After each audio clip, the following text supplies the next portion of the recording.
45 pesos na 32 GB flash drive ang in-order sa atin dito sa Go Gadgets Makati branch. And i-flex ko sa inyo na napakagulo na naman dito sa Go Gadgets Makati.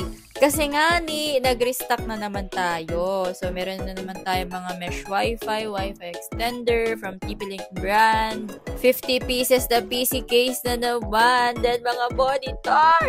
Ay, nakakahingal talaga to. Dahil nag-aayos na nga si Tech Andrew at si Patrick. So, ito naman ako. Tingnan nyo, mas matangkad pa sa akin yung monitor.